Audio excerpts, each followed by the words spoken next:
And one of the places that we used to gather at San Rabbit. That was one of the other places. Oh, But really? myself and Lencho, who was the head of the strikers, and Oh, Lencho. You need to interview Lencho. I just talked to him. Yeah, I'm gonna have. Yeah, I see him. Ven haciendo como I primo really mío. want to get Lencho's interview. I got pictures of Lencho. I got a whole bunch of Lencho because we marched with Cesar aquí in Austin, and of course he was the head of the economy furniture strike. Right. And so Lencho and some of the strikers and myself, Gonzalo before he got started, Gabe Gutierrez, Mike Guerrero, a lot of us became the first guys that he knew. Wow. And so, you know, he became like a guru for us because he was the only one that we knew that was in politics. Right. And of course, none of us, we didn't even know how to spell the word, you know. Yes, so the thing the enticement is that as a member of the legislature, all the distributing companies would give him all the beer he wanted.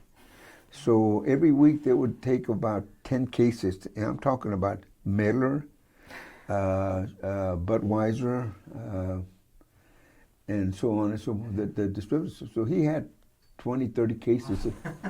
He said, I can't drink this on myself. And we said, we'll help you. We'll help you. So we go there and we would talk about things that they were considering, you know. So we just, by osmosis, you know, we just picked up a lot of stuff. Very cool. And then I knew Tati Santiesteban, who was the senator, también. I knew Bob Bell, but a lot of the guys, you know. I knew Dolores Briones. I know Judge Briones when he was in law school here. Okay. The day he graduated from law school, we had a party at his apartment. I threw his butt in the swimming pool. But camarada, you know, just friends, you know. But you know, we were all having juicing. Yeah. Hey, Carlos, I hear like a little bit of an echo. I think this microphone might be Oh, on. might be on. Today is the what? I think it's the 6th. That's what I wrote, at least. I believe it is. Yes. It's Friday was the 4th. All right, and then on the next page, there's a little bit more things to sign. So I just want to read this to see, this forms the pre-interview form. My glasses are Oh, in the pocket. oh, your glasses? Yeah. Yeah, You please. got those. Unattached.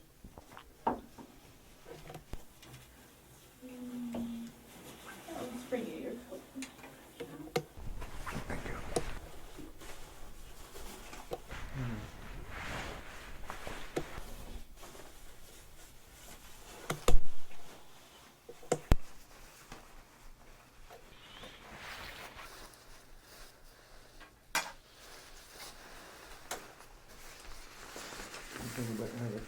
So, I think I better turn it on.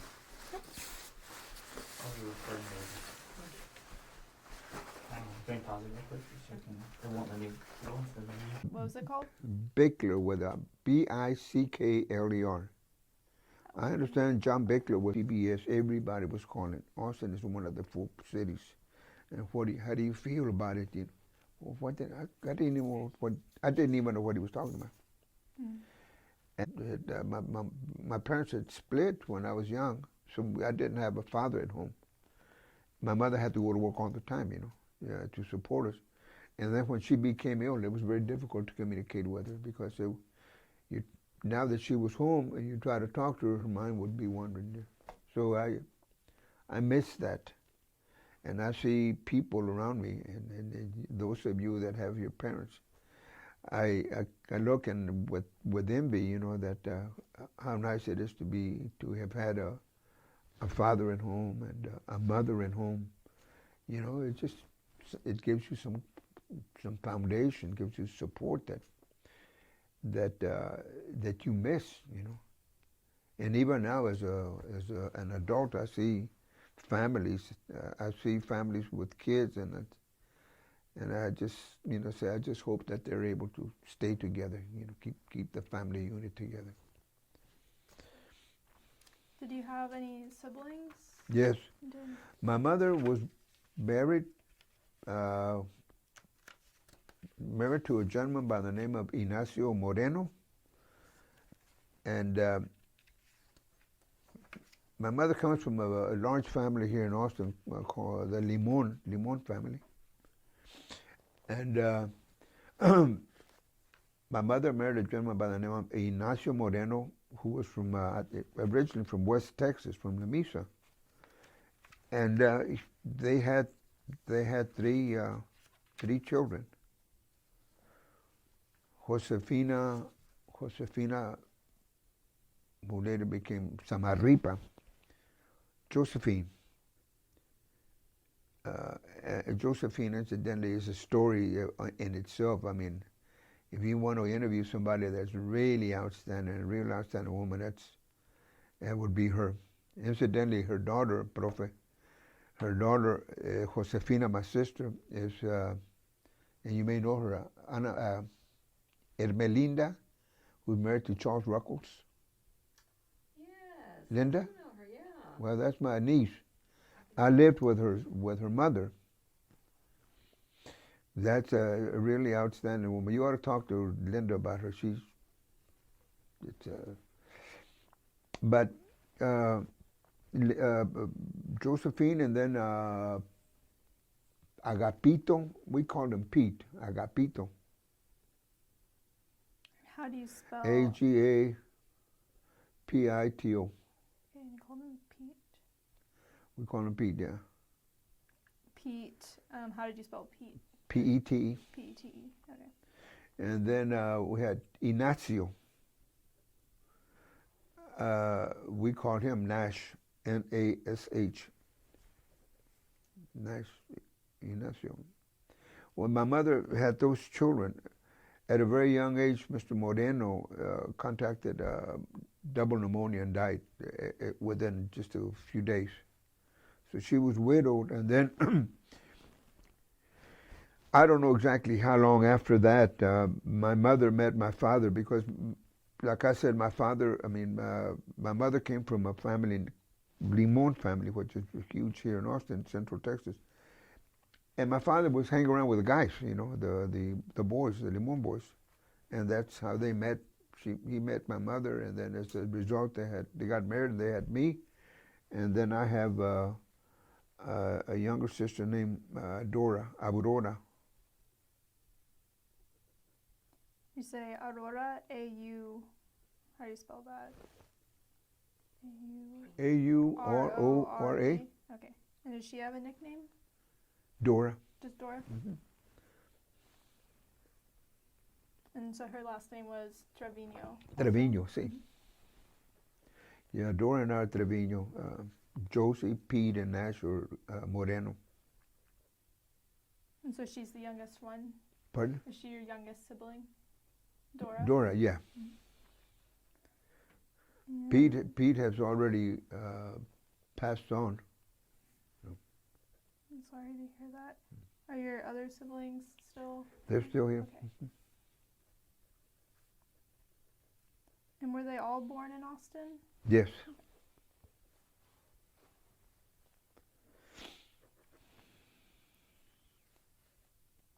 Do you know what their highest level of education was? Were they able to finish high school? Oh no. None of them. The Moreno kids, of course, you know, they were left without a father, and so then my father came along. Josie married at the age of about 14 or 15.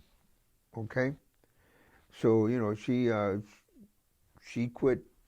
She was working in a laundry, as a matter of fact, and she had when she was 14 years old, she had a cold, and she was working in one of the presses in the laundry. And when she lifted up the press, and she turned around to get a Kleenex or something to wipe her nose, or a handkerchief. And when she turned around, that press came down and burned her hand real bad, that they finally had to amputate it. So at the age of 14 or so, she lost her hand. By that time she had met Guillermo, her soon-to-be husband. She didn't want to get married because she didn't think she was a complete woman, you know. But anyway, he was from the old country, and he insisted, and so they got married. They had eventually they had about 14 kids.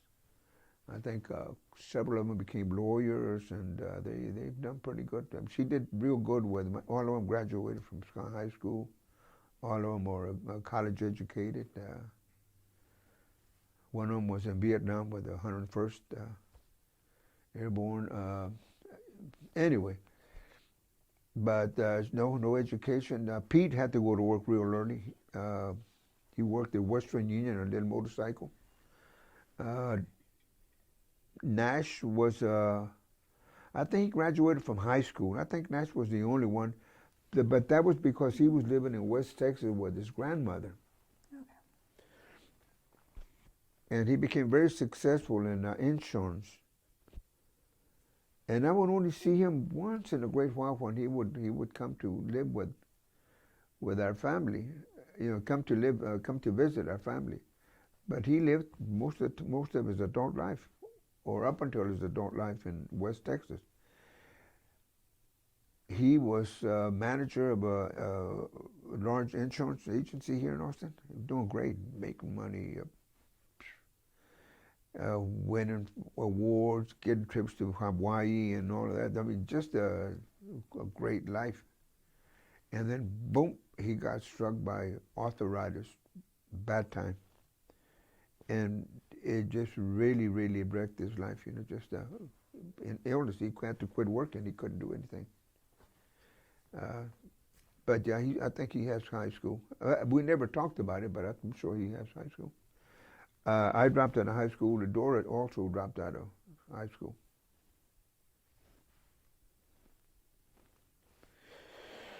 And did Dora work ever? Or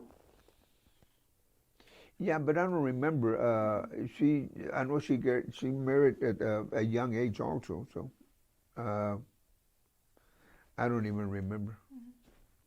And then the first two, Josefina and Agapito, did you say they went to junior high, or did they drop out before that? No. Yeah, I think they might have gone to the maybe 5th or 6th grade, but Okay. I don't think they went beyond that.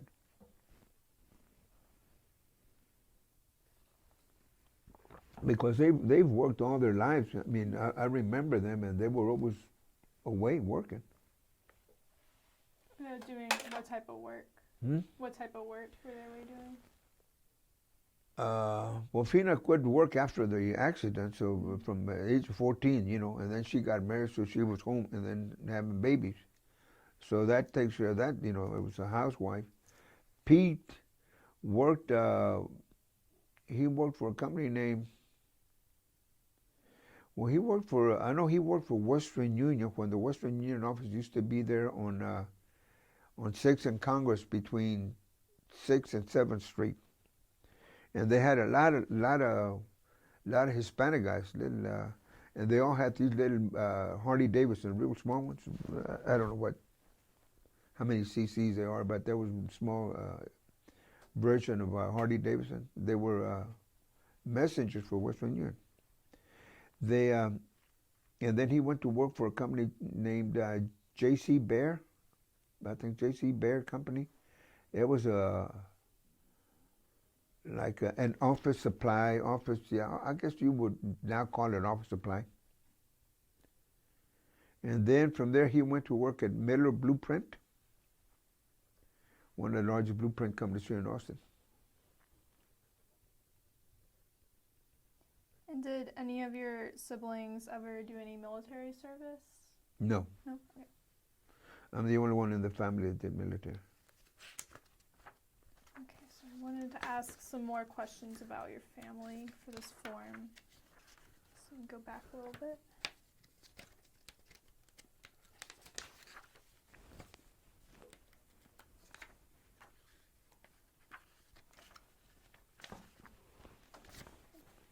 So I know you said your father wasn't around much, but I did have some questions about him that you may or may not know about his work and his political life. But first of all, was he John Treviño Sr.? Juan. Juan? Okay. I think he used the name Juan. Mm-hmm.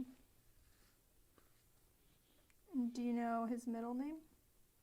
No, never used it. If he did, he never used it. I really don't know much about his family. Mm-hmm. He never talked about it. Well, see, he was never around to begin with. You know, we never had that. Well, I guess what most people take for granted. You know that you have your parents with you. You can ask them, you know, questions. Hey, mom, you know, blah blah blah blah. I don't. I really. He never talked about his father. He never talked about him. Although I think I think his father's name was Manuel, but I really don't. I can't be positive. We have no document of where my father was born. I can't find any document. See, since my father was from Mexico, I'm a first generation Mexican American. By Mexican law, I'm entitled to Mexican citizenship. But I have to have a certificate that shows that my father was born in Mexico. I can't find it. Because I think he was born in 1907. And that was the time that there was a war in Mexico. And he lived in a place, he used to say the place was Rosita, Coahuila. But in reality, I found a document after he passed away, an official document that was written in the back that he was born actually right outside of Rosita. It's just like somebody says, "Oh, I'm from Austin," but they're really from Pflugerville. You know, can't remember the name of that. I'm always forgetting it. But I've looked. I have a letter in which the Social Security office here in Austin sent a letter to Saltillo, the capital of Coahuila, asking to search for their records to see if they had a birth certificate of him. And it was back in 1940s. They responded back, Coahuila, Saltillo responded back, says, "No, we can't find anything. We suggest you look for the church, approach the church in Rosita or that area, you know." Well, what happened during the war, they burned down the whole town, and including churches and all of that.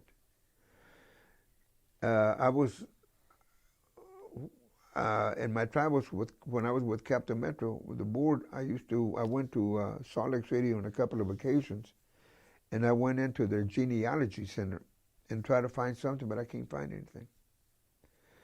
I know nothing about my dad other than that he was here and that I'm his son.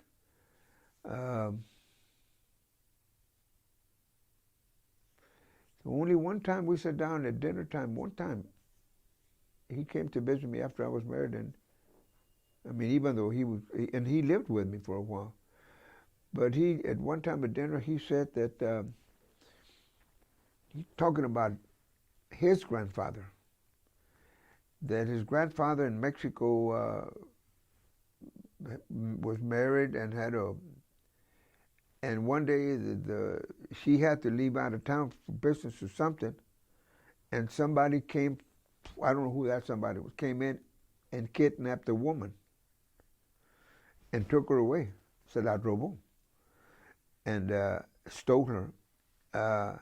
When he came back, he couldn't find the woman. He couldn't find his wife, and looked around and found out through however that the guy lived at some place, and so he went and looked for him.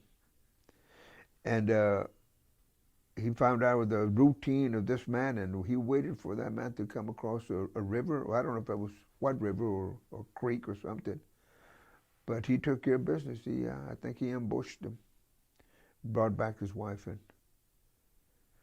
And I said, "Did he really?" He said, "Yeah." He started laughing about it.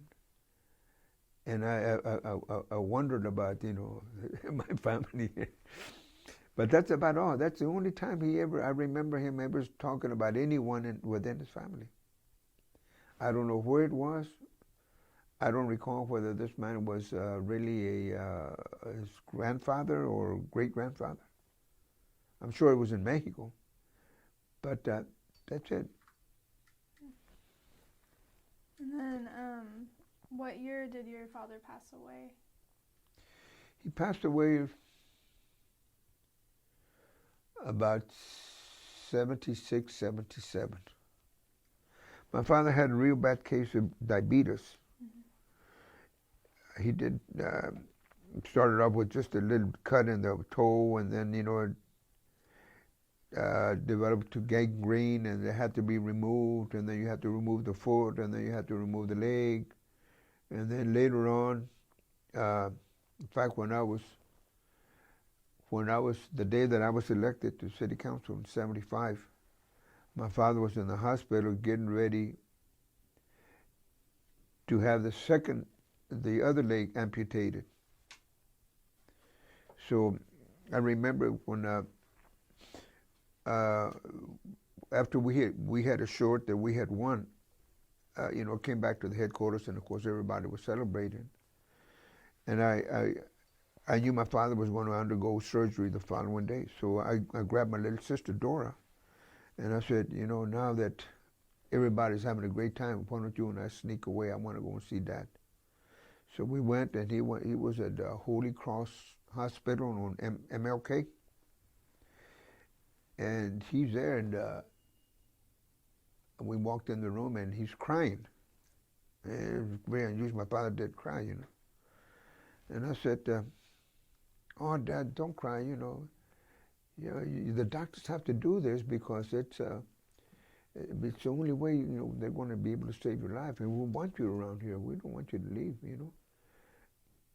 And he said, we're right next to him, and he said, "No, Johnny, I'm not crying because of that."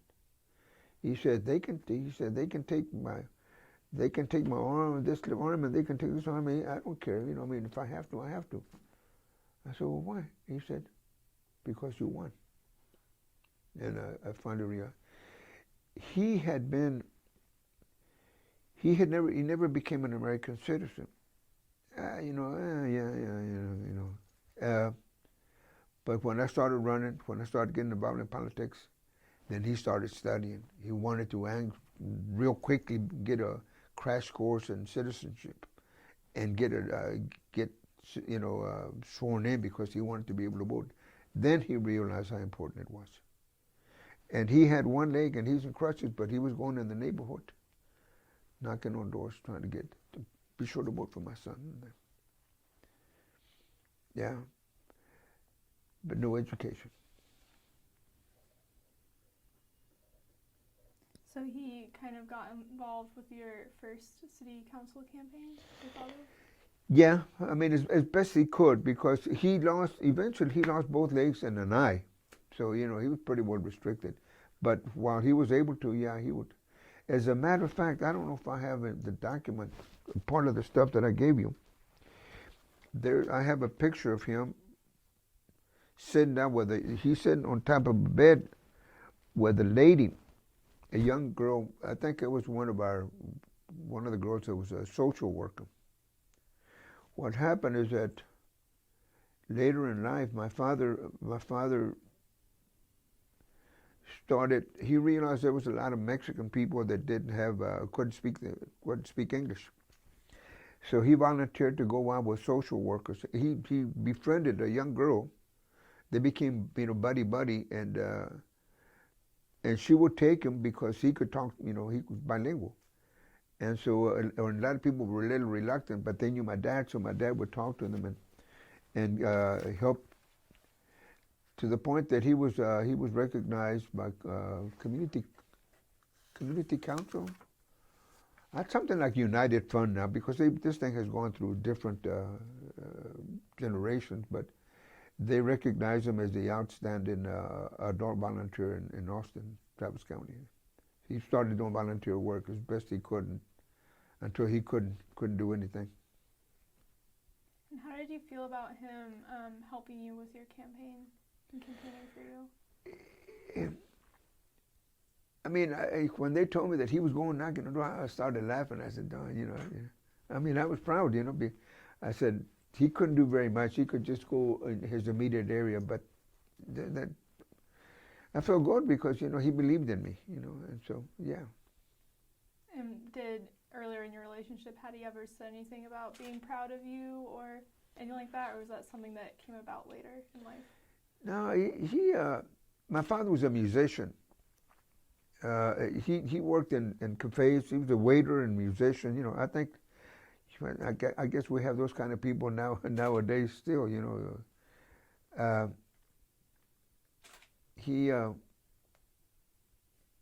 used to work in all along 6th Street in Red River. Back in those days, do you realize that 6th Street in Red River, which is now so world famous, there was nothing there but Mexicans and blacks. And nothing but minorities. In fact, you know that tragic accident we had the other week was South by Southwest on that building that we now call Mohawk Club. There used to be El Charro. El Charro. El Charro was one of the first Mexican restaurants in Austin, and it belonged to Chepo Carlin. Real name is Jose Carlin, Chepo Carlin. My father worked there as a waiter, and then when they would take a break, and he would be a musician, together with Manuel Limon, who is my uncle, together with Lani, what's her name?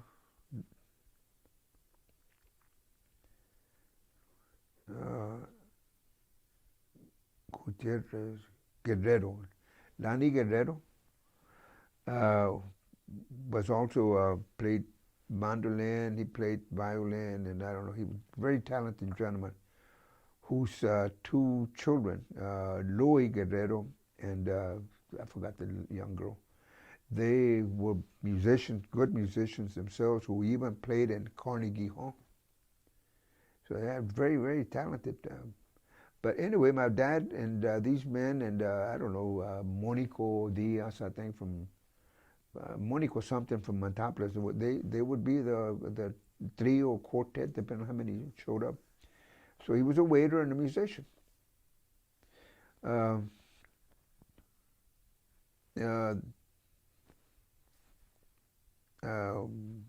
That's the type of work he did. He also did landscaping and stuff like that, you know, wherever he could, anything. And pick cotton. I used to go and pick cotton with him. We used to go to La Mesa, Texas, in West Texas. We used to go to Rosenberg and Needville towards Houston, that area. We used to pick cotton there. I even went to with the Limons. I went with them to Missouri, Sikeston, Missouri, places like that. The rest of the family would continue further north to pick cherry up in Traverse City or Pontiac, Michigan, up there. But I didn't go that road, so I had to get back and go to school. How old were you when you would travel and pick cotton with your father? I remember picking cotton. One of the first memories that I have in my life, one of the first ones, is being out in a cotton field. I remember my mother, my father picked cotton, my mother picking cotton alongside, and she's got a long sack, and there's my little sister on the sack in the back. She's kind of riding, you know, riding shotgun, I guess you would say. And my father would say, Johnny, in Spanish, of course, he said, go in front of your mama, haz un montoncito, make a little bundle. So what he would do, he asked me to go and pick the cotton, okay? And, you know, and then make a little bundle. So she wouldn't have to do it. So that would save her every little time. She wouldn't have to stoop so much. But my sister was riding on the back of that coat. I mean, that sack. It had to be 4 years old. 4 years old. So big cotton was, when you went I mean, when the family went, the whole family went. I couldn't stay home by myself. Nobody could care for me. So the family took you, and you worked. You do whatever you could. You know, I couldn't do very much as a child. Every family did that. That was nothing unusual. A lot of my little cousins, we all went, the whole family. We had a caravan of trucks, you know, of families gathered together, and one of the uncles would be the crew chief, and he would go and negotiate a contract with the owners of the, you know, cotton fields out in wherever, out in the Mesa or in the Houston area, and they come back and they gather families. They would be responsible to getting families, and they would agree to pick so many or pull. You can either pick it or pull it, you know, so many acres, and you stay there until you finished it. So I remember going several times up to La Mesa.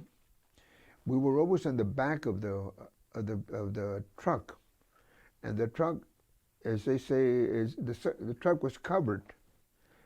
You know, like in the military, when you have a canvas and it's all covered up, right? Well, all the families were in there, you know. And then we'd stop wherever for lunch and on the side, and we'd warm up, make a little fire, warm up the food, and eat, and then continue. I did that several times, and I always wondered about the route to La Mesa. I remember we stopped at Big Spring. I don't remember anything other than we stopped at Big Spring. A few years ago, I had to go to Lubbock for a conference on behalf of the university, and they told me I could fly, and I said, no, I think I want to drive it, because I want to drive that route so I can see where I was going, because I never did get to see the road. You know, I was in the back. So I did that. It just took a journey of that, you know. But there was nothing unusual. That was something that was very, very normal for all the kids, you know, the kids that I grew up with.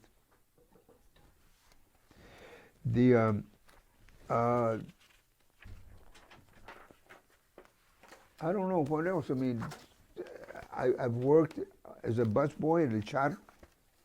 I worked there with my father. My father was a waiter, and I was a busboy. And that was well, it had to be before I went to Zavala College. So I had to be 6 years old, 6, 7 years old, that I was buzzing.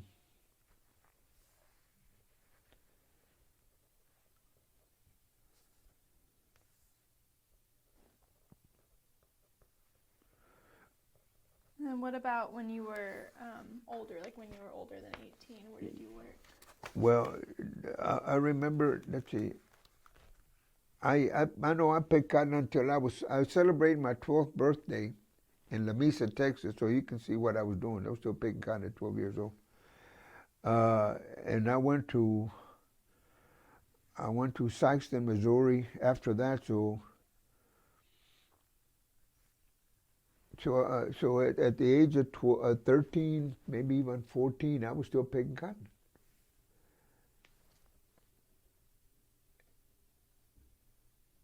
And then I went to school, dropped out, and got married at 16.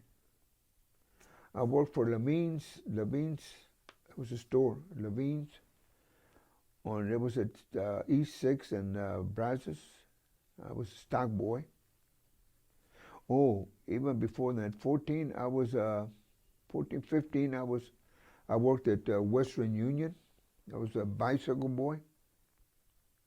Delivered telegrams in downtown. I was the fastest gun in the West. I had the best time I've ever, because they had to, you know, they stamped the slip when you leave, and they stamp you when you come in, and they post the time and, you know, your average and all that. I was always over 100%, always. And I was the golden boy of Western Union, the bicycle boys. My brother was one of the motorcycles.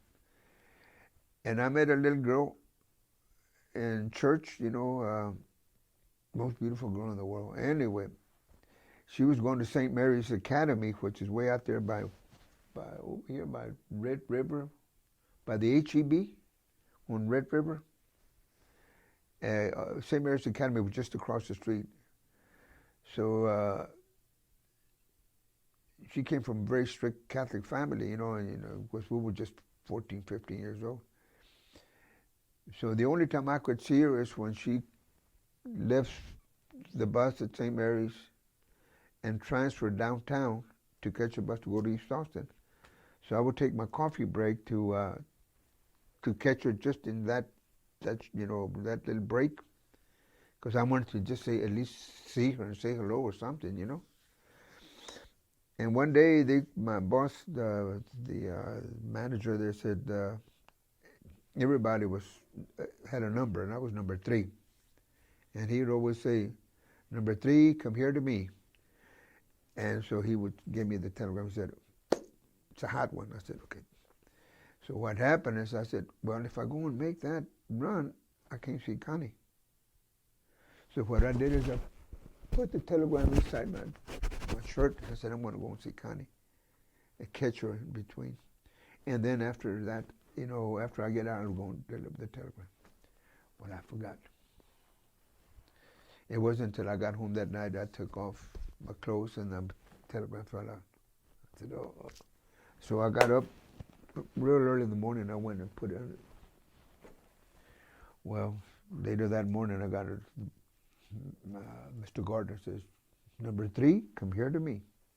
I said, "Yes, sir." "Now, Sonny, that telegram I gave you," and then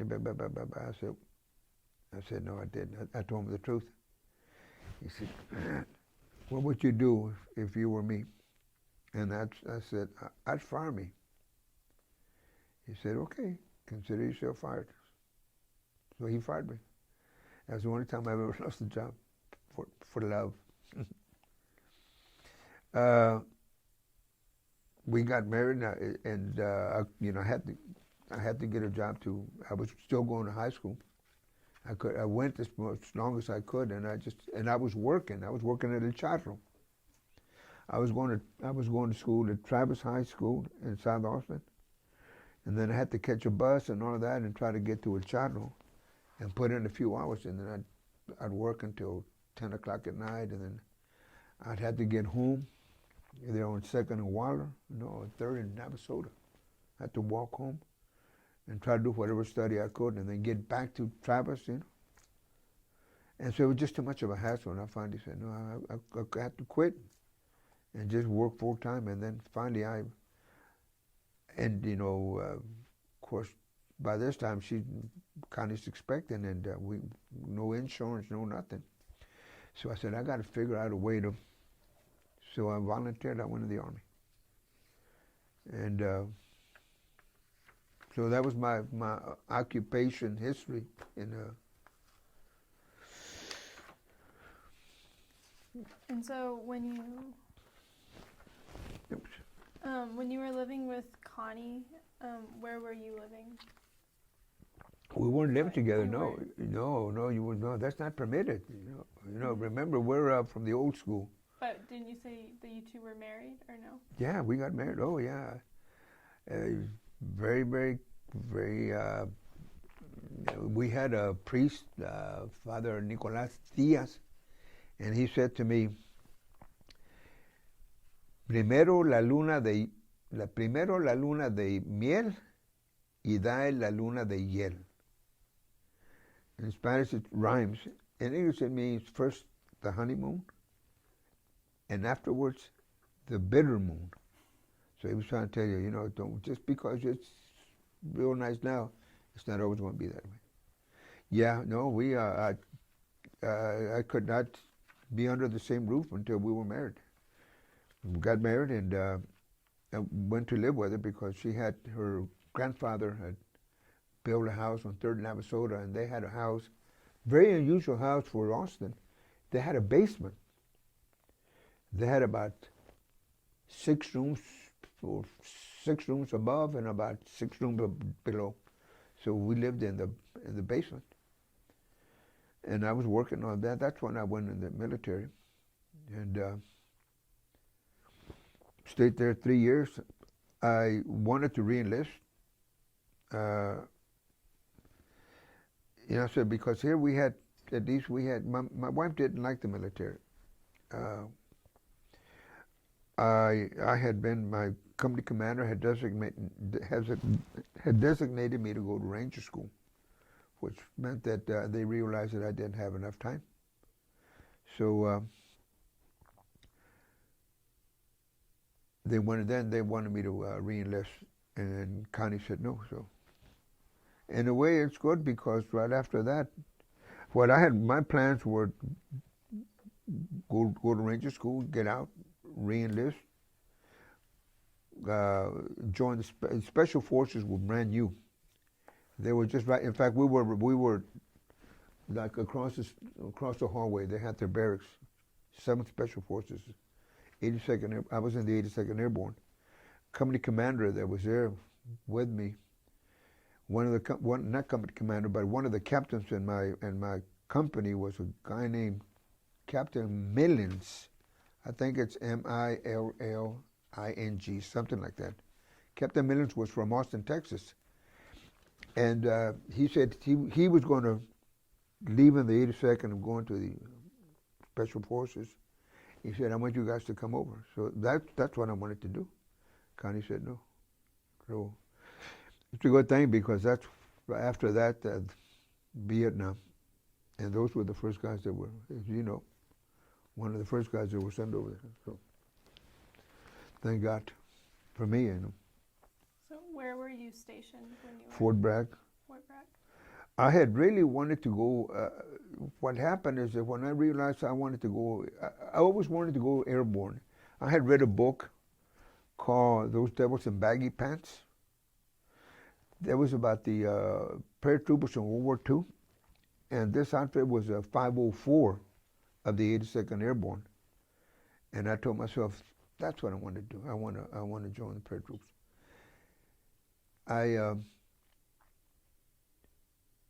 There was also another outfit at that time called the 11th Airborne.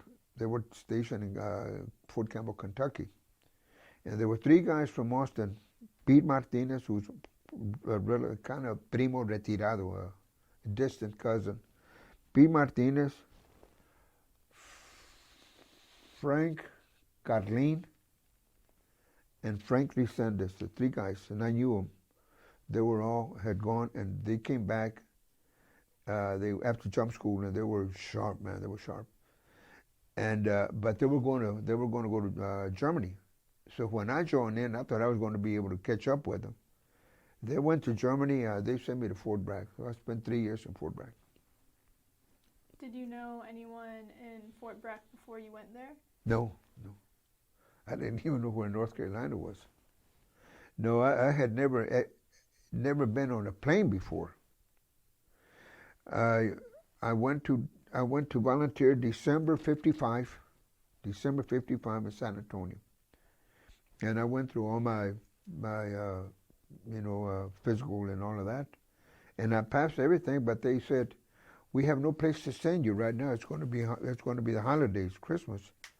Go home, spend the holidays with your family, and on 4 January you come back, or 3 January come back. And that's what I did. I went back to San Antonio on 4 January. And all I did was say I do. I was sworn in.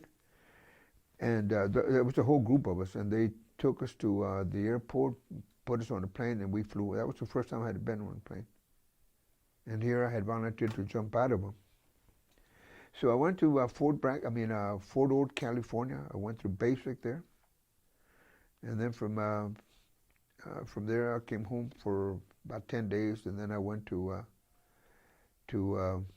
Fort Bragg for advanced training and jump school. So. And did your wife come with you to North Carolina? Not at first, no, because she wasn't training. So some months later, I sent for her. At that time, and you can imagine Carolina in the mid-50s, it was very, very restricted, very, a lot of lot of segregation, you know, blacks but it's funny because in my company, part of the platoon was black and the other half was white.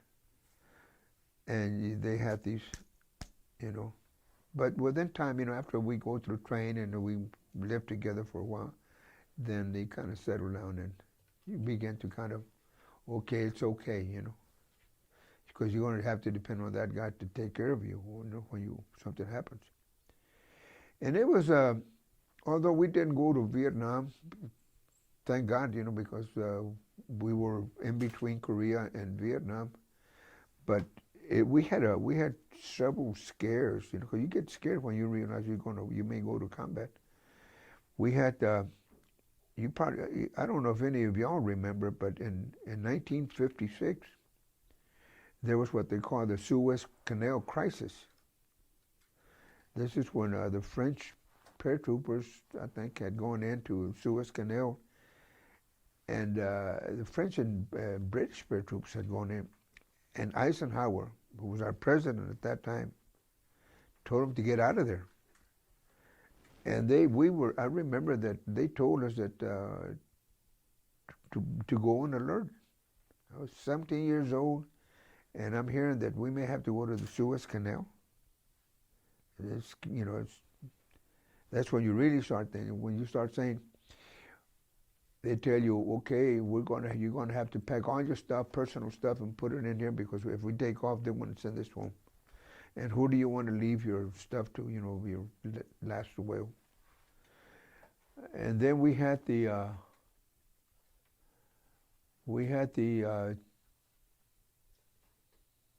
Hungarian Revolution. The following year in Hungary, again, we put back on alert. And then after a while, you know, we're okay. And then the last one in 58, right before I got out, was the Lebanon Crisis. And I was home on furlough at that time, and we had to get back. So we were lucky. We dodged that bullet. You know. And you said that your platoon was really segregated between white people and black people. What about the Latino? At one time, I was the only, I think I was the only one. So that was right in the middle. They put, you know, I got along with everybody, you know. Not so much that I got along because I had to get along. I had to. The blacks were from up north. And so they were outspoken, you know. They didn't just kowtow to.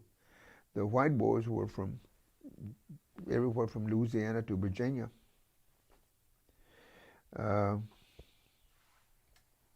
They used to call each other names, you know, names that we don't use anymore. But that was common, and some of the sergeants were prejudiced. They favored. There was one of them, and old sergeant from the South, from I think Louisiana or Mississippi. All the bad details. It was not the white boys, you know. But it was. You have to remember that in 55,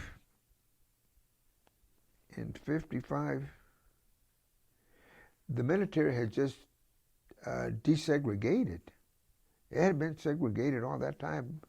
I think, you know, Maggie can, you know, in her studies of the military, research in the military, you know, the blacks, you know, and certainly the blacks were, you know, all the bad details, you know, and they were not to be trusted, you know. I didn't know until about a month ago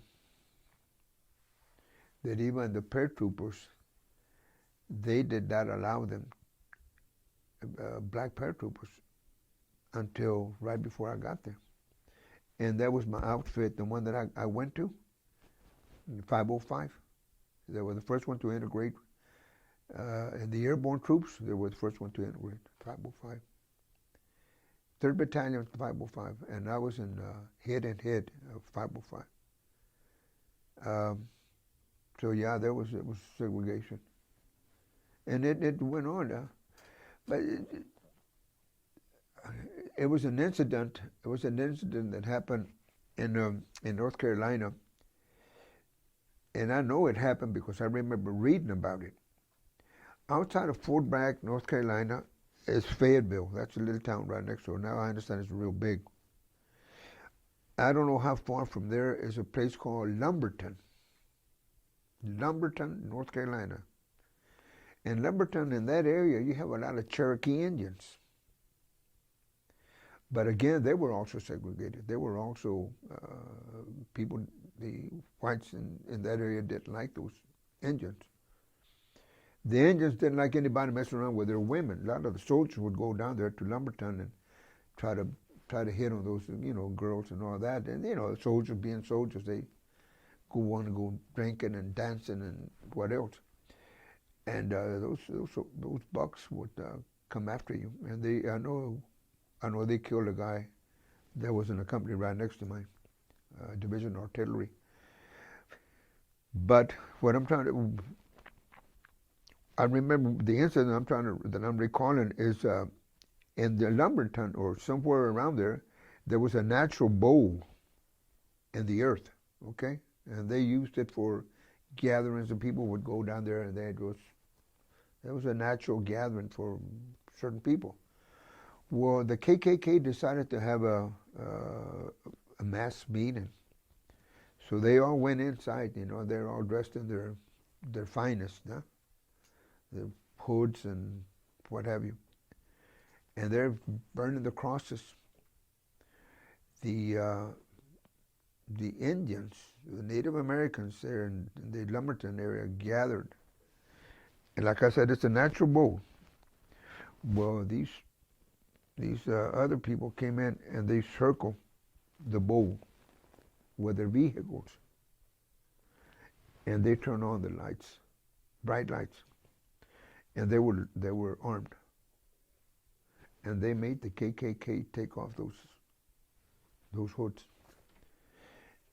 It was an incident that was. They were angry, because they were what the KKK was doing, and it included them, not only the blacks. And they reacted, and they had that showdown with the KKK, and the KKK people had to unmask. But those were the times then, So that incident happened when you were serving? Yeah, when it happened, I'd say probably 58, 1957, 58. And I've always wondered, I don't know if I ever made the news, but I was wondering, one of these days I ought to research that just to see if it ever showed up anyplace. So how did you hear about it? No, because I read in the paper, the local paper, yeah. Yeah. I just laughed and I said, wow, these guys have a lot of cojones. And so you mentioned that there's a lot of segregation in your unit and from that. Well, section? I think what happened is it was because we were coming together for the first time. We were, young soldiers, young men from different parts of the country. We were coming, and we were forced to live with each other, and we're not used to it. You all live together. Nowadays you have a cubicle where you only have 2 soldiers or maybe 4 soldiers. Heck no, we had a platoon bay, and you had 40 people in there, 20 on this side and 20 on this side. And you go into the bathroom, and you have a whole roll of pots. You go to the bathroom, relieve yourself in the morning. You have to sit right there just naked, just about, with a guy here and a guy here. There's no partition, there's no privacy. And everybody, every human, I think, wants their privacy in the morning, But the first time you have to go in there and, and it's a very uncomfortable feeling, but You learn humility. It forces humility on you. And so what happened, I think, because now you have to go through the same thing. It's not just you. You're not the only one that's humiliated, or you're not the only one that's, that has to work hard, or you're not the only one that has to do the, train. Everybody has to go through that. So what happened is then the unit begins to melt, begin to understand or accept maybe. You had a guy from Dakotas, I think, that his family owned a warehouse, a hardware store, and he was going to inherit that, and they had great business and all that. And there was a black guy from Atlanta or Georgia, someplace, and they went after each other. The black guy was sharp. He was, I think, maybe even had college education, but you could tell that he was better educated than the white guy. But the white guy had the job, and they didn't like each other, And eventually, by the time we got out, the white guy was asking this guy to come and work with him. He said, "Come on." They had become buddies now. "Come on, I want you to come in here, help me, run this."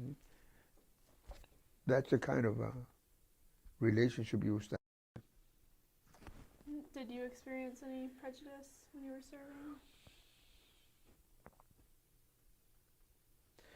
I guess more than probably. I'm trying to recall an incident. No, not so much. I maybe just kind of ignored. Just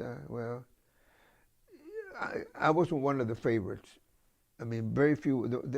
The sergeant had his favorite, and they were all white guys.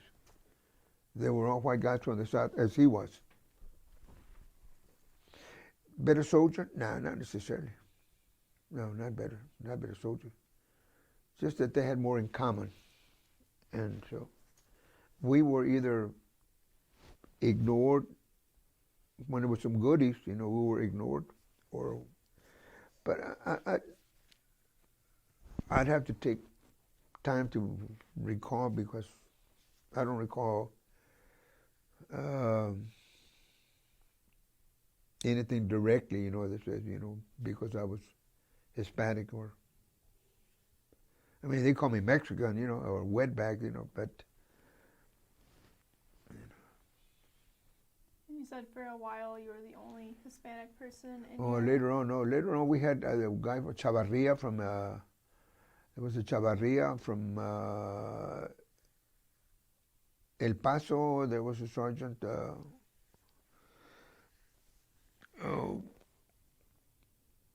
Cervantes from LA. There was few. Then later on there were some Puerto Ricans that came in. There's several Puerto Ricans that came in from the different parts of the island, different San Juan, San Dulce, and places like that. But not too many Hispanics. But one thing that's funny about the Hispanics, the very few that were at that time were very, very proud. I remember I don't think I had even gone through jump school, because I'm living in the old division area. And I see these two soldiers walking. This is on the weekend. I'm standing outside the barracks. I didn't know what to do. I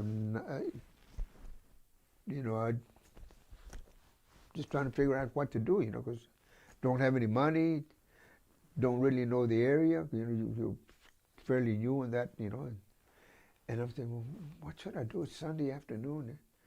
I just kind of twiddling my thumbs and all that. And all of a sudden, I see these two guys walking up the street. They're really sharp. I tell you one thing about paratroopers, they are sharp. Their clothes are tailored, their boots are impeccable. They're just like mirror. That's one of the trademark of a paratrooper, boots. Don't step on them. If you want to die, don't step on them. Anyway, I'm standing there just, again, 17 years old. And these two guys walk by, and they were already airborne. They already had their wings. You wear you have wings on your fatigue cap, and you wear your wings right here, your badge. And they looked at me and they said, "Hey, straight leg." That's what you call a non-jumper, straight leg. And they saw that I didn't have a patch on my fatigue cap. Straight leg, come here. And I could see, from what I could see, were Chicanos. So I started walking. They said, double time, God damn it, double time. And so, I ran over there. And I stood in front of them, and they looked at me, just a recruit. I mean, I haven't even gone through jump school. They said, do you see your nameplate? Where are you from, Treviño? I'm from Texas. What part of Texas? Austin. Treviño. No Chicano has ever, and they used the word agüitar, agüeyar. No Mexican or Chicano has ever, ninguno se ha agüeyado. You have been a coward jumping off the 34-foot tower. They call it the tower.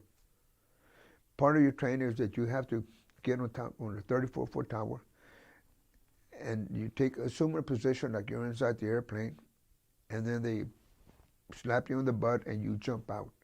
You're supposed to jump up and out into the horizon, up and out, and you have to assume a perfect position, and you have the jump school instructors that are sitting down at the bottom, and they're like a lifeguard right in front of the opening, and they're looking at you, and they're critiquing you on your jump. You got to have your elbows in, your knees slightly bent, your feet together. You're looking down, and and your hands open. That's the position you go out of the plane. And of course, everybody goes out like this, And so they grade you. And you jump and you come down for about, 10, 15 feet, and then you're in a harness, and it kind of suspends you because you have a cable that runs this way. And so, you go dump, and then when you get to the end of that, the static line, it catches you in the harness, and then you slide down in the cable. And the jump master, the jump school instructor grades you. Your elbows were out, your knees were, your feet, your legs were straight, and on and on. Now get back, so you got to go. You got to be able to go out that thing 3 or 4 times with a good position before they let you graduate. Okay.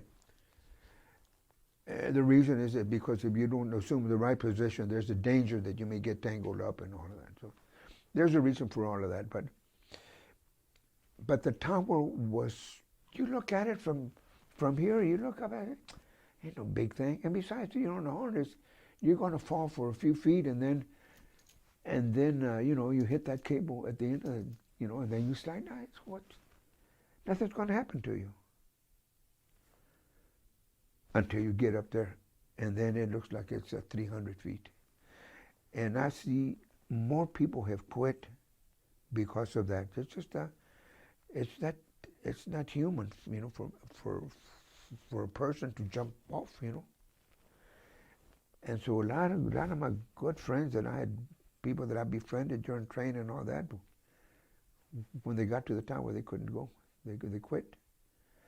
So anyway, these 2 guys stopped, and they said, there's no Mexican has ever quit.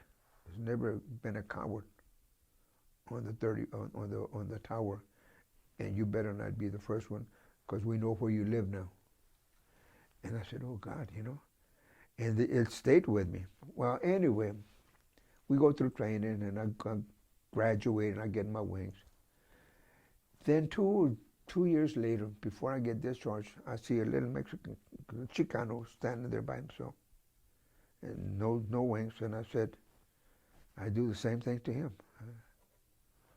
Where are you from? Gutierrez. What part of Los Angeles? Well, let me tell you one thing, Gutierrez.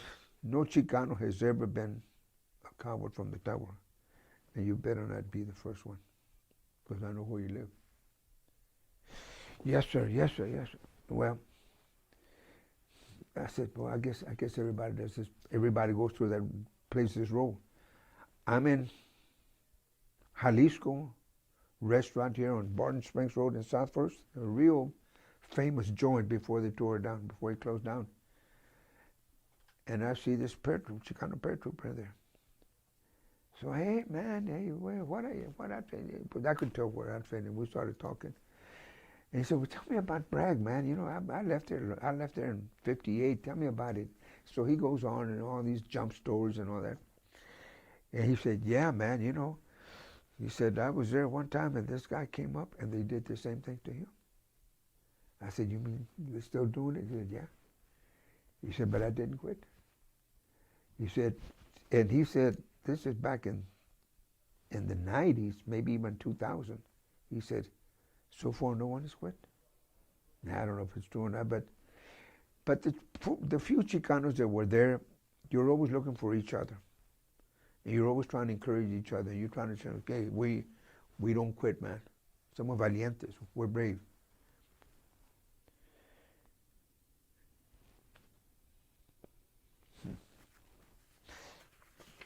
One other thing. There's a guy, you should, I wish he could have been here for you to interview him. He'd have been a great story. A kid that I grew up with, when I was going to that first school that I told you about, Baker, there's all the kids around there, which includes where the police station is, all that area. That's where I grew up. There was a guy named Elias Rodriguez. Elias Rodriguez. I went there in the first grade, and then I moved to Zavala, but I still knew the guys and all that.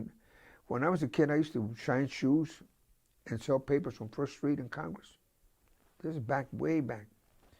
And Elias also used to shine shoes with me and all that. So we worked, but he was a tough little kid, you know.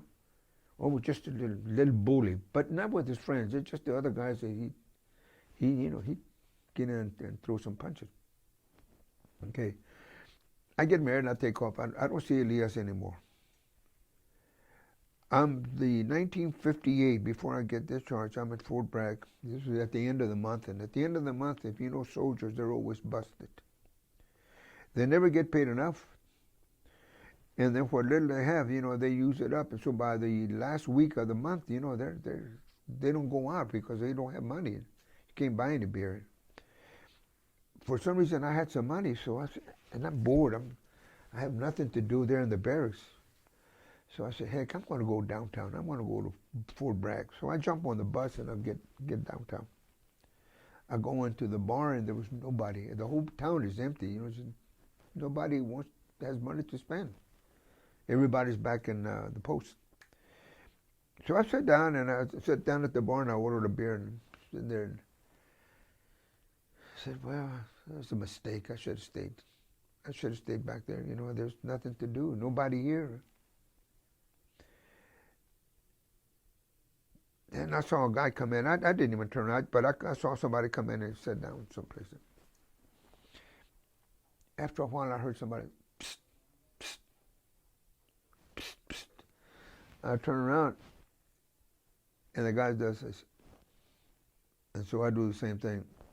That means, hey, how are you? And then he says, ¿Eres Chicano? You Mexican?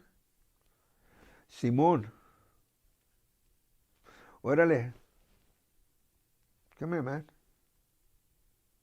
Come and sit down. So I get my beer and I would just stand there and I said, yeah.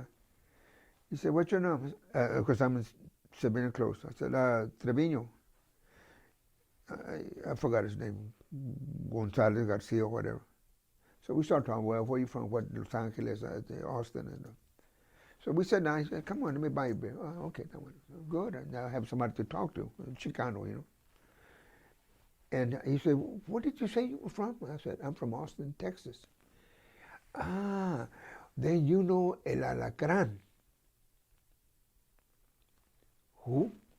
El Alacrán, the scorpion. I said, Alacrán? No.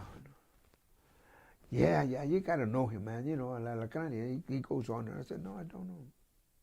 He said, but you're from Austin. I said, yeah. Man, you're not from Austin. Yeah, I was born there. No, if you don't know Alacran, you're not from Austin. So we get to this discussion, and then it's an argument. And then he says, I'll kick your ass. I know you don't know an Alacran. And he goes on. I said, look, man. I said, he said, I don't want to curse, but, we start, he said, I tell him, okay, you want to fall out? Well, I'll fall out with you. But I am from Austin, and I don't know any Alacran. I know all the troops. I know all the troopers. And there's no guy, no Chicano from Austin. And the first troops que se llama Alacran, whose name the Scorpion. And so we go on, and it's getting him real hard. And I said, I know, and I started naming all the guys, Frank Carlin, Frank Resendez, Pete Martinez, and on and on. And once the guys that I remembered that had been airborne or were still airborne. And we went on and I said, no, none of the names ring a bell. I said, but you're giving me a nickname, man. I don't know. It may be another name, but these are the guys that are airborne right now, or Hank Gonzalez, who later on became a county commissioner here in Austin, and on and on and on. And then he said, I think it's Elias. I said, Elias Rodriguez. He said, yeah, you know him? I said, I didn't know he was airborne. He had come in after I did. Well, this guy had a reputation. He had gone to the 11th Airborne, and they sent him to Germany. And up there, he got into all kinds of. He had a reputation that somebody messed around with anyone in his company, he goes right after them and he kicks butt. I mean, he had a reputation. I never did know. I didn't even know. He didn't have a nickname when we were growing up. I got out a few months after I got out, maybe a year or so. He came to see me. And hey, man, I didn't know. And I tell him the story. He starts laughing. He said, yeah, man, over there, man, I used to get into fights and all that. And, man, yeah, everybody knew me, And Alacran, he got a tattoo with a scorpion and all that. Within 6 months or a few months later, he came back in to see me. He said, I'm going to go back. I said, what? He said, I'm going to go back. I said, Elias, you're crazy, man. They're killing people over there. He said, yeah, I know. My boys need me. So I got to go back. And that's why he said, he just turned around and he just gave me a salute. And just did an about face and walked out and never saw him again. A few months later, he got killed. But that was Elias El Alacran, and he would have been somebody for you. Can I go to a little more? Take a break. Wait. Yeah. If at the time didn't want you to re-enlist, why didn't she want you to do that? She never did feel comfortable there. Although we lived in a little trailer house, little trailer park, a lot of the dependents, soldiers with dependents would bring their wives. A place called Spring Lake, right outside. And we didn't have a vehicle, so I had to hitchhike every morning. And so she knew some of the women there, especially the Hispanic women, but she never felt very comfortable. So, sometimes we had to go out and maneuver and stay out quite a while. But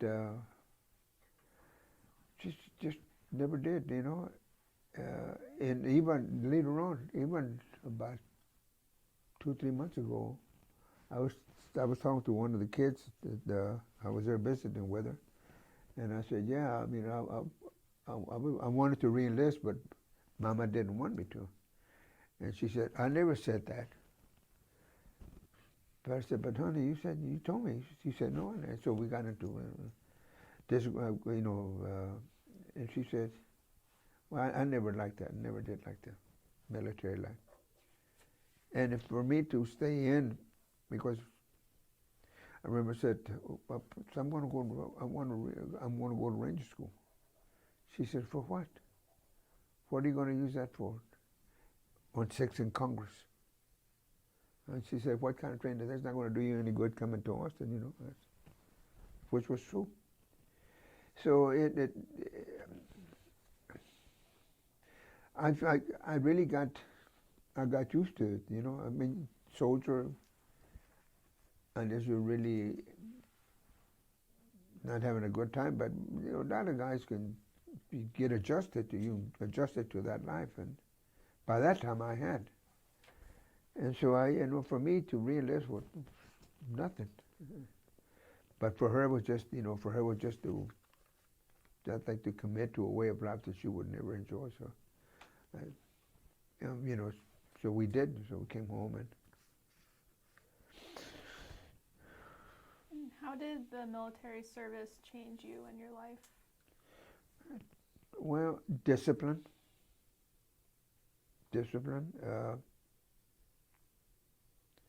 More confidence. You know, when you go through that kind of training, and you do things that a lot of people don't do. I mean, jumping out of an airplane. Stop and wonder, you know, but you have to have a discipline to go through all that training. The training, physical training, a lot of soldiers go through that. What was different about this is that you had a lot of mental harassment because they would try to get you to break before you get on that plane. They'd rather for you to break when you're on the ground than to break up there when you're on a plane loaded with guys. You endanger not only your life but everybody. Which reminds me, we were flying, and we had this soldier who had been, he had re-enlisted already. He had already been airborne for 2 or 3 years. And had re-enlisted and was there, and we were going on the jump. Just a normal jump, like a day jump. And he decided he wanted to quit right then and there. And he told the sergeant, I'm not going to jump. And the sergeant said, you're going to jump, I want to throw your ass out, And, this one. And that soldier, we thought he was just joking, because he was already a veteran. He pulled that reserve, pop, inside the plane. Pulled the reserve inside the plane. Everybody got scared, Well, wait a minute, you're going to tangle up with us, They finally got him. He didn't jump. It was too dangerous. He parachute had already opened. Popped the little reserve you have in your chest. Okay, he popped it open. And dangerous. But anyway, they finally got him quiet down and put him at the end, which means towards the front of the plane because you go out through the backside. And he got court-martial. They court-martialed him, right? We never saw him again. So anyway, it's like that training. I think that helped me a lot, when I got out. For me, I didn't have I missed a lot of things. I told you about not having mom and dad at home like normal people do. You miss that. You sense it. I see my buddies and their families, their mom and dad, and you kind of feel, I wish I'd had something like that. But, that's the will of God too. I also miss, I didn't have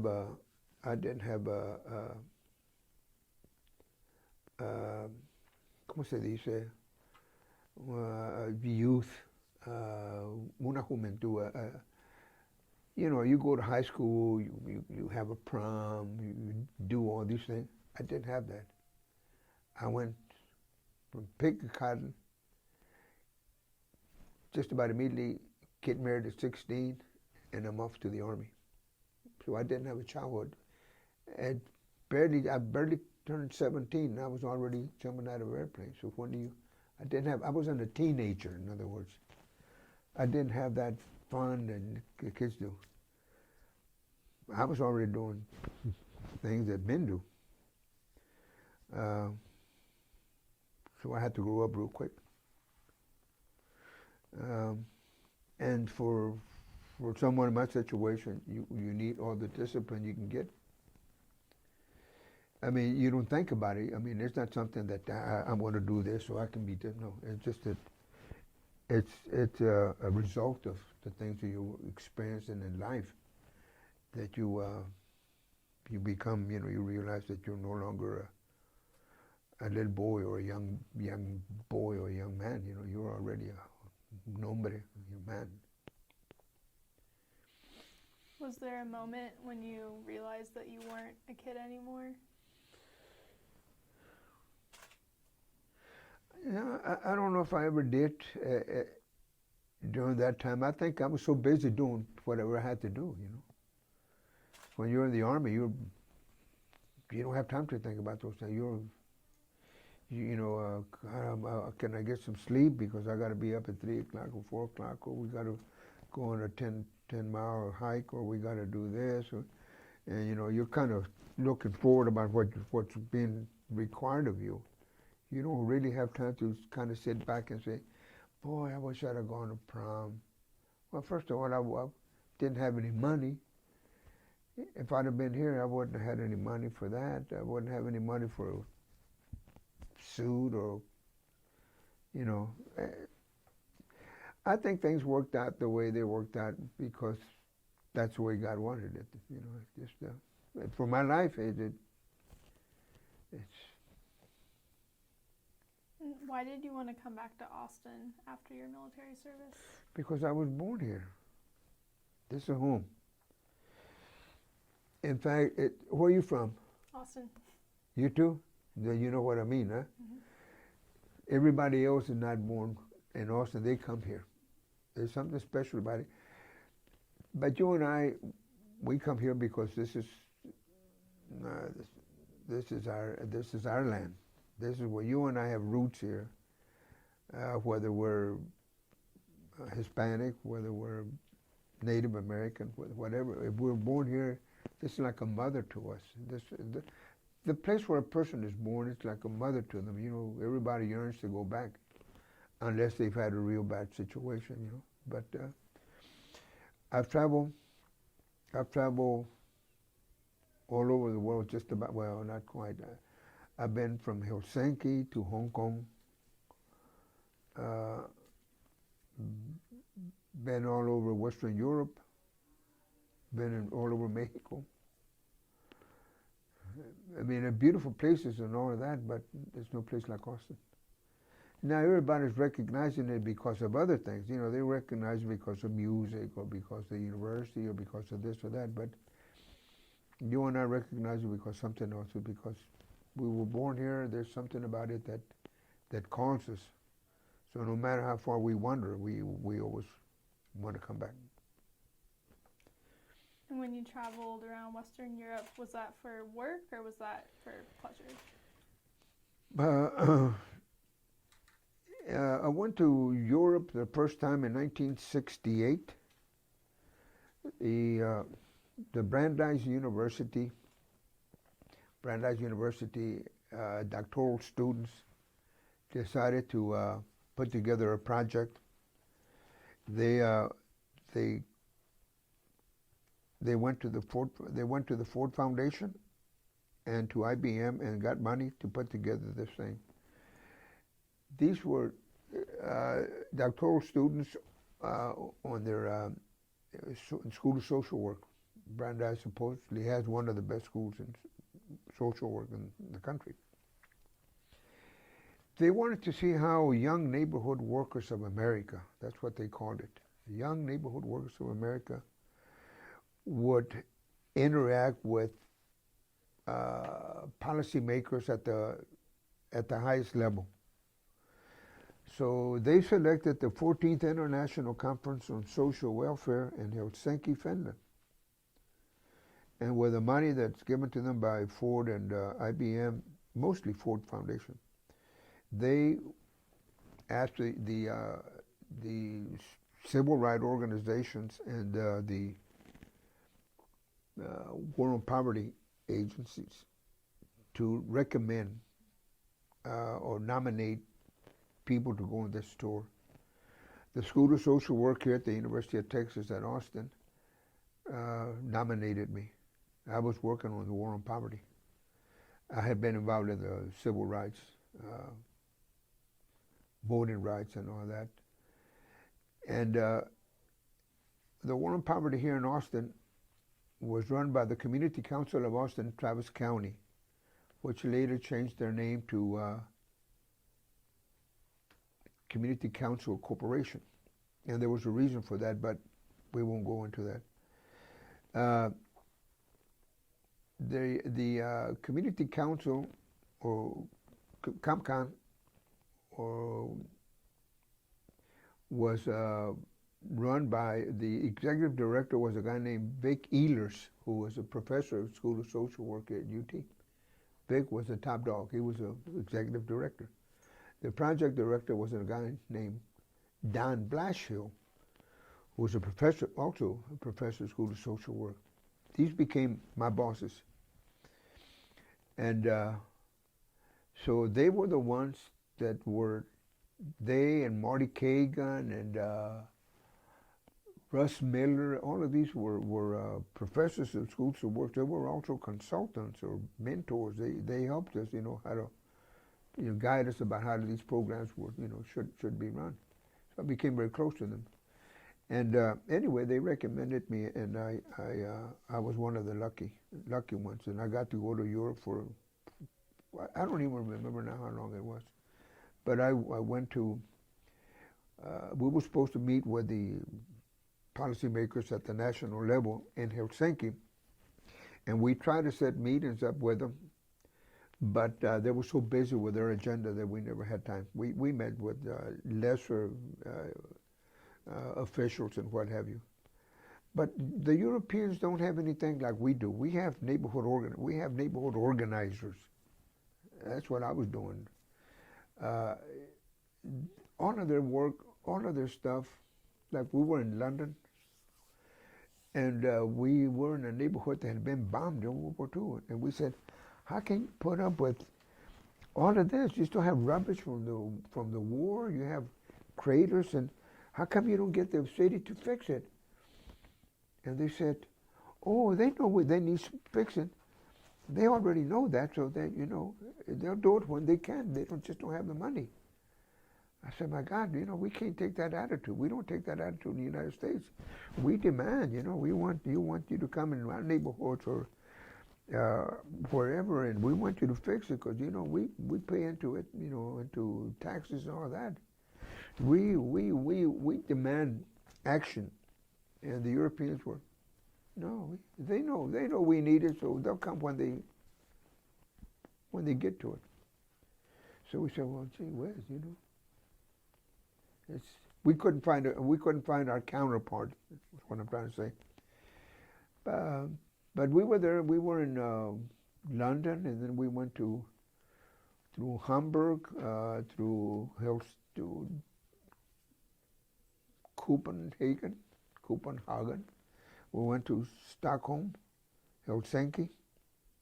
Then we came back to Amsterdam, and then we went to back to London.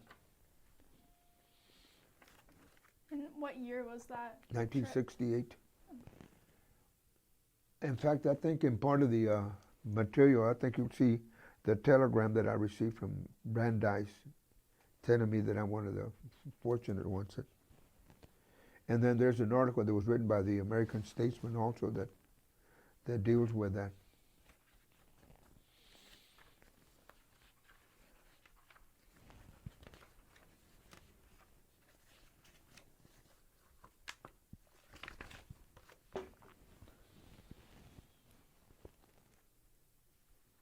How did you become involved in the war on poverty? I used to be a volunteer. I was a member of the St. Vincent de Paul Society. It's an organization out of the church, Catholic Church, that dedicates itself to helping families, individuals that have need. So when I was still working in Middle Blueprint, I was a delivery boy, a delivery man at Middle Blue.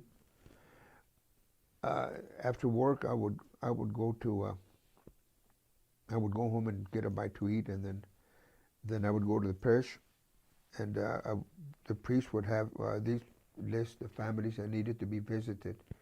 Mr. Gonzalez, Mrs. Gonzalez, family of 5, she's a single mother, needs food, because she's not working, and her husband is sick, and blah, blah, blah, blah. So here's the address.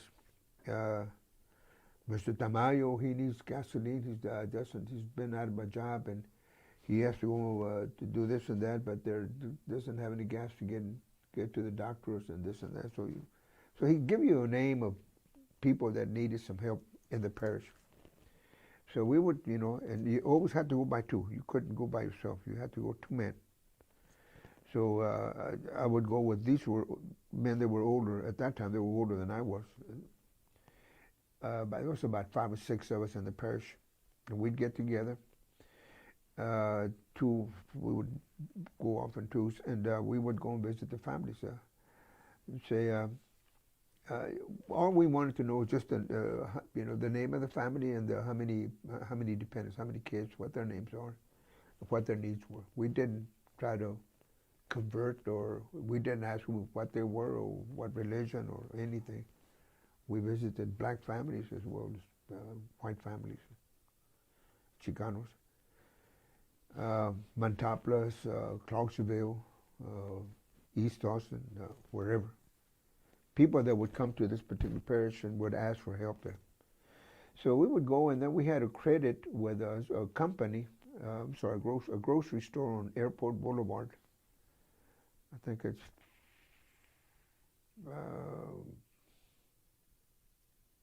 anyway, I forgot but it's on Airport Boulevard, close to where the county has their offices. So we'd go there, and we'd say, we'd go and pick basic things, cans of corn, cans of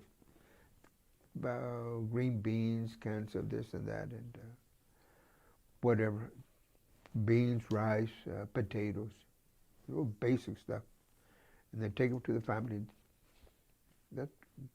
So I was doing that, and you get to meet families. You get to families that the husband is in jail, or the husband, they're divorced, or somebody got hurt in an accident, or just all kinds of stuff, So I was doing this, and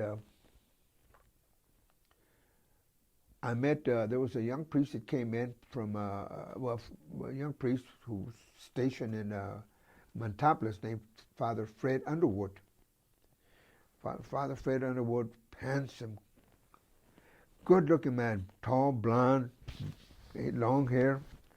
And I heard that there was a new priest in Montaplas, so I said, I'm going to go and say hello to him and introduce myself, so that when I call Underwood, when I call Dolores Parish, and I'll say, Father, this is Johnny Treviño, he'll know who I am, and that I'm legit. So I want to say I'm one of the Vincentians. That's what you call the members of St. Vincent Paul. I'm a Vincentian, and I just want to introduce myself, and just we'll be calling you, and if you need help, call us, and we'll be glad to do this for you. And so Father Fred, first time I saw him, I'm waiting for him, and I wait for this guy, and here comes this white guy. This is Montaplas. Nothing there but Hispanic and blacks. And here comes this guy in a motorcycle. And golden hair flowing in the back. God, he looked great. He like a movie star named Richard Denning. There's a movie star named Richard Denning back in the old days. And he looked just like him, And I said, what is this white guy doing here? He may get in trouble over here. I didn't know he was a priest. Well, that's how we met. So he and I became real good friends. He had been a pilot in the war. And I think he saw too much and decided to join the priesthood. A great guy. He was very much involved in the neighborhood youth corps, NYC. We would recruit kids and put them into NYC. But anyway, I ran into Father Underwood in City Hall one afternoon. I'm there. I'm working for Miller Blue. I go by to pick up some tax records and all of that. And he says, Donnie, I've been looking for you. I said, yeah, Father. He said, I need your help. I said, sure, what can I do? He said, well, we're going to have something. I've been asked to moderate a panel discussion for something that's going to take place in Austin in a couple of weeks, and I want you to help me. I said, sure, Father, what can I do? He said, I want you to be a panel, a member of the panel. I said, wait a minute, what's this? He said, well, there's something that they're going to start, and it's going to be called Head Start. They're going to have training for the teachers for Head Start. I said, what's that? Head Start is going to be a program where you can bring in little kids, and put them through some educational courses, classes, before they go to school, so they can get a head start for an education. I said, man, boy, did I need that myself, And so we laugh about it. He said, yeah, but anyway, we're going to have we're going to bring in teachers from 5 states, Oklahoma, Arkansas, Louisiana, Texas, and New Mexico. And they're going to come and train here at the Terrace Motel, which used to be down there in South Congress. And we're going to train them. We're going to give workshops so they know how to, train them so they can. Mr. Treviño, I'm sorry, but we have to stop because we need to switch the. Was that your first job after the service? No, my first job after I couldn't find anything. When I came here, I worked in a laundry. There was a laundry on MLK in San Jacinto, and it was called Driscoll Laundry, and they needed what they call a counter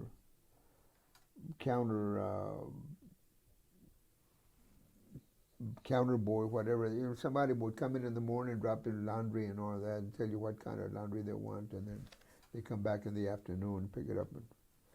So that's the only job that was available. So I went in and worked there, and then after about 2 or 3 months, I ran into an old friend of mine who was working for a duplicating service. It's another blueprint company, but it was called Burton Duplicating. And his name was Rudy Zapata. Rudy, who later on became an outstanding MHMR worker. But Rudy at that time was working for Burton Duplicating, but he had got busted. He got busted for smoking a joint. And so at that time, it was very severe. So they went ahead and they sent him up the creek. They sent him up to the big house for, I don't know, a year or 2. So I ran into him before he went up and to Huntsville, and he said, I need someone to take my place while I'm gone.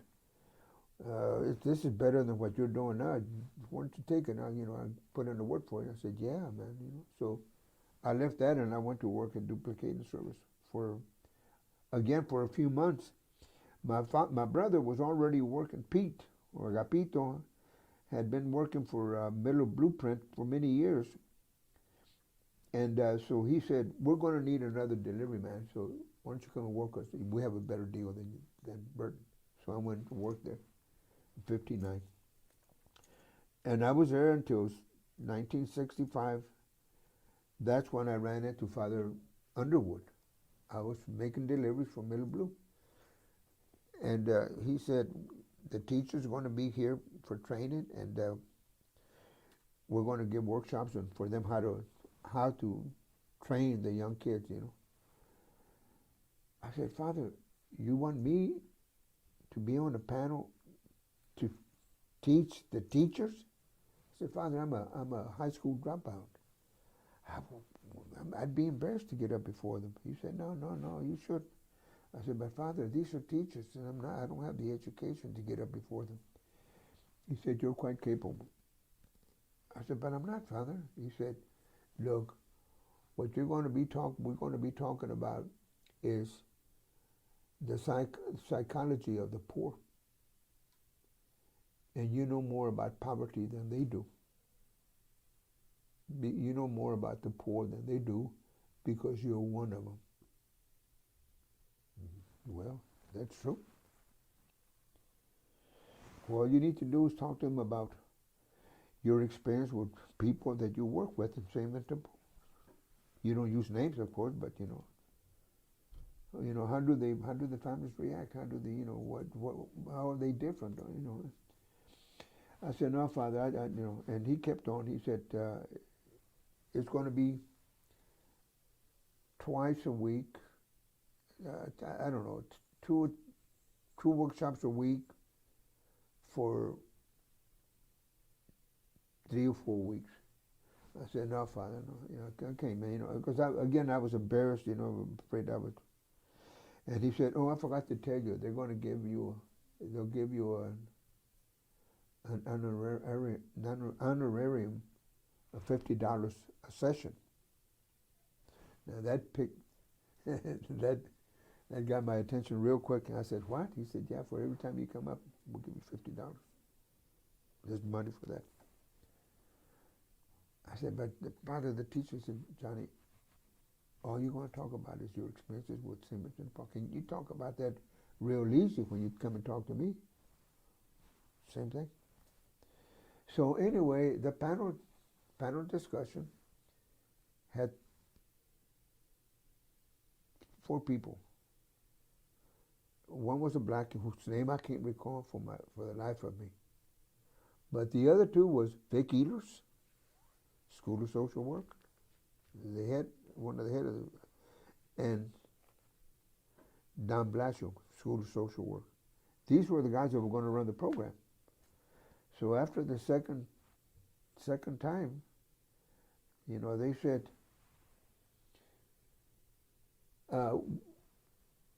Head Start is only going to be one part of the war on poverty. We have another one called Information and Referral Centers. We're going to have a neighborhood centers. And we think it'd be just perfect for that.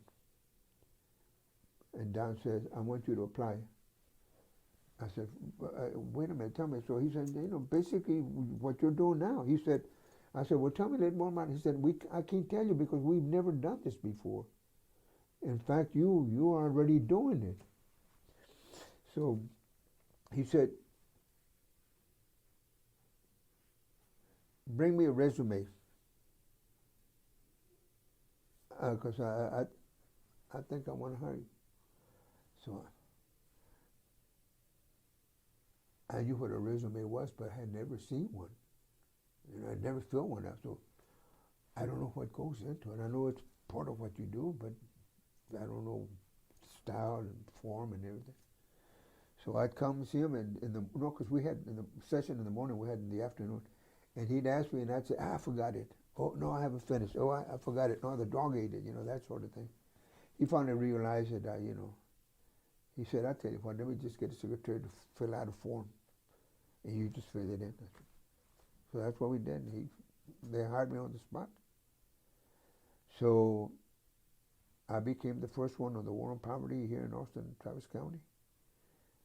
And I did that. Then I also trained Vista volunteers.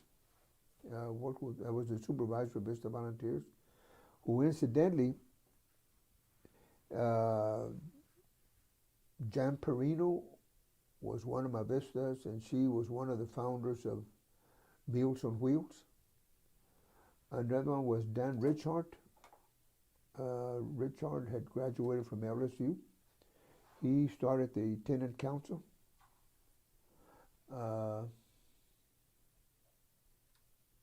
So pretty good group. Lori Palmer later left us and went and years later went into Dallas and became city council member in Dallas. Perino, incidentally, left us because she went to study with Dr. Elizabeth Kubler-Ross. Kubler-Ross, the what is it? The elderly and death, life after death, or what is it? What? The stages of death.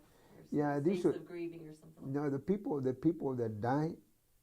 She's written 2 books. In fact, I read both of them. She and Dr. Moody were the pioneers. They she had worked in geriatrics, and a lot of the people would, or she worked in the hospital, but people would die, and then they would revive again, you know, after a minute or 5 minutes or whatever. But then, life after death, that's the name of it. They would come back and they said, wow, and they would talk about their experiences, and they all had a similar type of experiences. So Perino went to work with Kubler-Ross, who was a pioneer in that.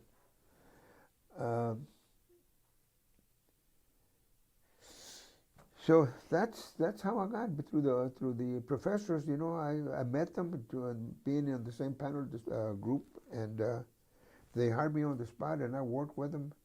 I stayed there, and they recommended me for that tour in Europe. I went to Europe, came back, became a Vista volunteer, worked, did that for a few years, and then Jake Pickle started a project that he wanted somebody, so he got me and went to work on that project for about a year or two. Then, it was that's right, neighborhood center, and then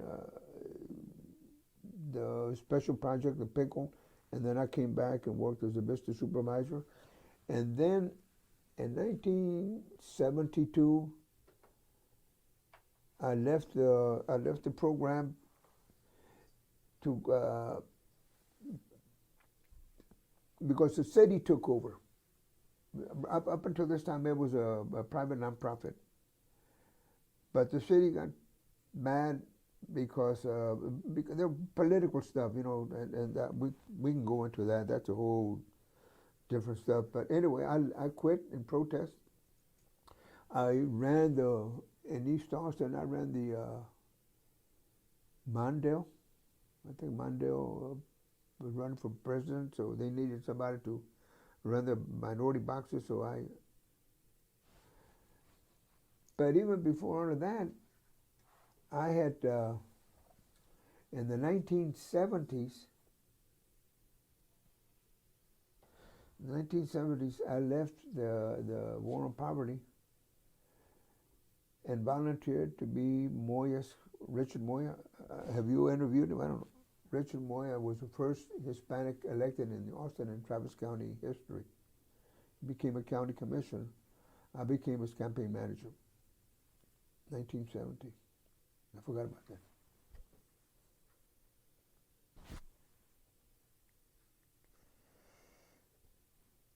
And I did that for a year, and then in 73, I quit, and I ran, 72, I quit, and I ran Mondale's campaign in East Austin. One of the men, they needed somebody. They told me I put together, fixed up an old building that belonged to a friend of the family, and fixed it, and it became a headquarters, campaign headquarters. So we were doing all the stuff for campaign for Mondale down there. I heard that there was somebody coming in that was running his campaign, Mondale, at the national level, and he was coming to Austin. He needed somebody to drive him around, and they asked if I'd be interested in it. I said, no, what, driving around? No, I'm busy doing the footwork down here. You know, the guy that they were looking to drive for was Clinton. Clinton was Mondale's, I think, Mondale's campaign manager now. And ran his campaign down here in Texas. In 73, we had already won Moya's campaign. There were the strikers had already taken place and all of that. And Lencher was one of the first guys that said, you know, you ought to run for city council. In fact, we were all going around. In fact, we were saying that in '71. All of us were afraid. We didn't have experience. We didn't have any money, and we were afraid. And so we, because it's every 2 years at that time. It's every odd year for the city council. In '73, I went ahead and jumped in and I ran against Lowell Lieberman. Lost to him. Then 2 years later, I came back in '75 and ran and finally got in.